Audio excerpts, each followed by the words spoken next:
تعالى النهارده اعرفك عن اهم 3 مهارات مطلوبه في العالم كله، وبدون مقدمات كتير انا عمر رهيب. قبل ما نبدا الفيديو ما تنساش تصلي على النبي ويلا بينا. اول مهاره معايا وهي الصراحه هي مهارتي وهي الجرافيك ديزاين. الجرافيك ديزاين مش مجرد الوان وخلاص. الجرافيك ديزاين دي حاجه مهمه جدا. ورا اي شركه ناجحه هتلاقي جرافيك ديزاين يعرف يجذب الانتباه ويعرف يلفت النظر ويعرف يعمل لوجوهات ويعرف يعمل كل حاجه. انا ذات نفسي لما دخلت المجال ده فكرته سهل، لما الصراحه انه من اصعب المجالات. بيحتاج تفكير منك ولا تفكير اينشتاين وهو بيعلم مساله الطاقه. يلا بينا. يعني اي تصميم انت بتعمله غرضه 3 حاجات: يا اما يبيع، يا اما يلفت النظر، يا اما استنى مثلا ابقى ابص على السكريبت، يا اما يثبت اسم براند. تمام. الناس اللي هتقول لك ده الجرافيك ديزاين دي صورة مصغرة وخلاص وحاجات دي، الجرافيك ديزاين اكتر من 2000 3000 نوع، بس انا هقول لك اشهر 4 انواع او 5 انواع. اول نوع معانا وهو بوستات السوشيال ميديا، وتاني نوع معانا هو الاشعارات، وتالت نوع معانا هو الاعلانات. حاجات لو بصيت فيها انت كمشاهد هتلاقيها عادية خالص، يعني المصمم ما بيعملش حاجة. انما لو وجهة مصمم، فالمصمم لو هو محترف فعلا ممكن يطلع لك كمية اخطاء زي الصورة المصغرة اللي انا حاططها. لا انصح اي حد يعمل زيها حرفيا، عشان انا عاملها ب3 نكلة، قصدي ب3 جنيه وانا قاعد على السرير تحت اللحاف. طيب نخش بقى على اهم البرامج اللي انا استخدمتها في تعليم التصميم جرافيك او الجرافيك ديزاين. بصراحة هو كانفا. بصراحة انا معايا تليفون منتن اسمه ريدمي نوت 11 اس، فانا عملته بس. طيب لو عايز بقى تبدأ في الجرافيك ديزاين سهلة، والله اسهل مجال تبدأ منه، عشان في 7000 كورس على اليوتيوب بس انت مكسل تكتب جرافيك ديزاين بس. يعني انت الغلط عليك مش الغلط عليهم. هتقول لي بقى ده انا محتاج كمبيوتر وانا محتاج ايه مش عارف ايه وانا لا يا حبيبي، ادخل على بحث اليوتيوب. تمام. اول حاجه اعملها تعرف ازاي كانفا بيشتركوه برو من غير فلوس طبعا. يلا يا رب الفيديو ما يتحذر بقى. وتاني حاجه تدخل تسمع كورسات. والله في كورسات كتير كان بالعربي والانجليزي تعلمك الجرافيك ديزاين. ولو انت بقى معاك شويه فلوس محيرينك وعايز تتعلم بيهم، فاحنا مش معانا كورس طبعا، مش هنبيع لكم كورس عشان لسه بدري. فاحنا بنرشح لك GRD، قناه اسمها جرود اللي انا متعلم معاها. تمام. هحط لكم اللينك في البايو، ممكن تدخلوا تكلموه. تمام. وهو هيظبطكم الصراحه، يعني راجل محترم جدا يعني. طيب الذكاء الاصطناعي كاتب لي حاجه كده مش فاهمها وانا مش عارف اقراها. بيقول لي اسالهم هو الجرافيك ديزاين فعلا بتجيب فلوس؟ انا هرد عليكم بقى من غير ما ChatGPT يتكلم، عشان هو بصراحه كايدني من الصبح معاه، فانا بعمل وهو بينسى ومش عارف الصراحه. فهو الجرافيك ديزاين من اكتر المجالات بتعمل فلوس. والله بتعمل فلوس جامد قوي. يلا يا جماعه على المهاره يلا بينا على المونتاج. جبت المسطره دي عشان احنا هنعوز نخطط ياما. الصراحه انا ما اتعلمتش مونتاج، بس اتعلمته مع نفسي مع كاب كات. يعني كنت بفتح شويه فيديوهات كده لمده 10 او 6 7 ثواني، فكنت بتفرج عليها بهبل طبعا وما انصح حد يعملها. وعملت لي قناه اسمها عالم موازي، حطيت فيها مونتاج مش كتير ولا قليل، وعملت قناه معرفش. فالفيديو ده حرفيا انا هنزله على الله كده، هكتب بس الكلمات كده تلقائيا من على كاب كات، مش هتاخد معايا 5 دقايق. والمونتاج بصراحة يا عزيزي بنعيز له أقوى جهاز في السوق. حرفيا المونتاج ده بيعوز له جهاز مش قوي، ده عايز له جهاز فتاك.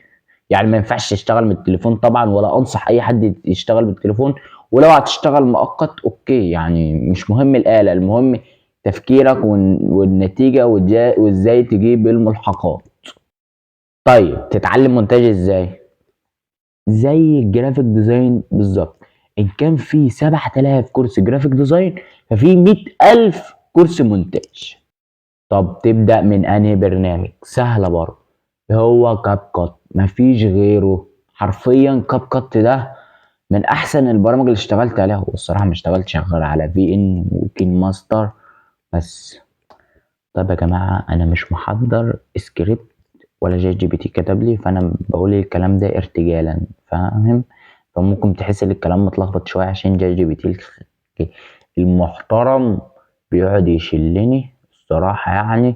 هو أدوات الذكاء الاصطناعي بحالها مش موضوعنا، يلا نكمل. المونتاج ده من أكتر المهارات المطلوبة. ليه؟ عشان الشركات بتحب تعمل دعاية لنفسها. بعد الجرافيك ديزاين يجي الايديتور على طول، او الايديتور، بيسموها الايديتور تقريبا، او المونتاج. فهو بيجي على طول في المرتبة التانية عشان هو اللي بيقدر يكمل مثلا الفيديو لحد الاخر. تمام؟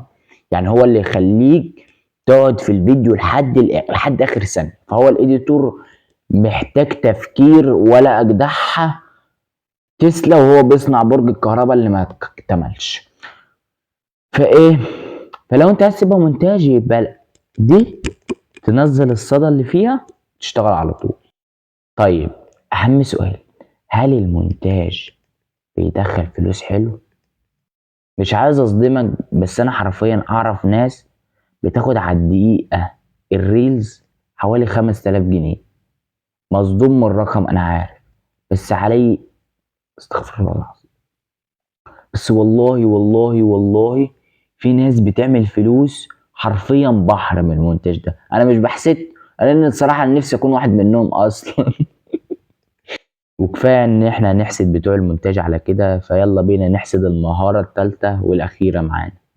المهاره الثالثه والاخيره معانا هي بتوع الاعلانات اللي بيعرفوا يعملوا اعلانات.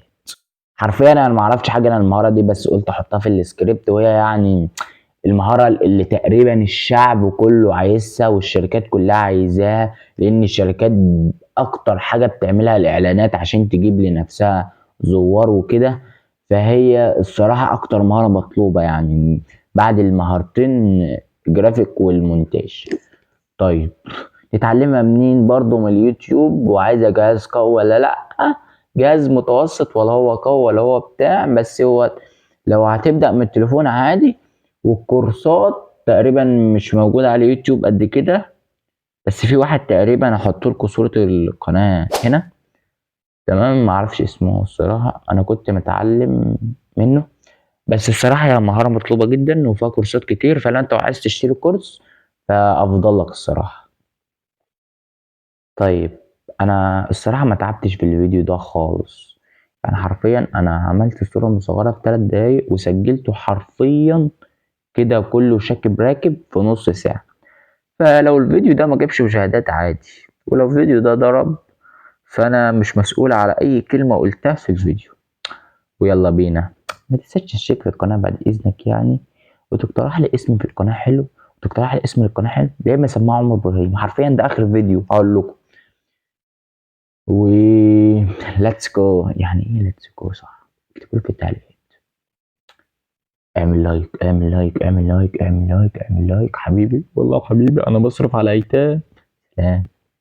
معلش اخر حاجه، اتني على طبيعتي كده وانا بحكي معاكم واقول لكم الحقيقه، ولا اجيب سكريبت واعمل؟ قولوا لي في التعليقات. وقبل ما تقولوا لي في التعليقات انا هشوف عدد اللايكات. لو الفيديو ده جاب 100 لايك في اول اسبوع انا هتكلم على طبيعتي، غير كده هرجع لاي واحد بيتكلم معاكم، اللي هو مع احترامي للجميع، اللي هو بيتكلم بكذب، يقعد يكذب عليكم ويقعد يجيب له بتاع اسمه ده الكاتب ده يقعد يكتب له السكريبت. فانا مفيش سكريبت الا جات جي بي تي المنتن اللي هو مضيعنا حرفيا.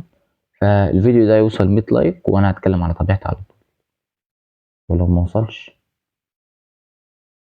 خليكم جات جي بي تي يكتب لكم السكريبت. سلام، جود باي.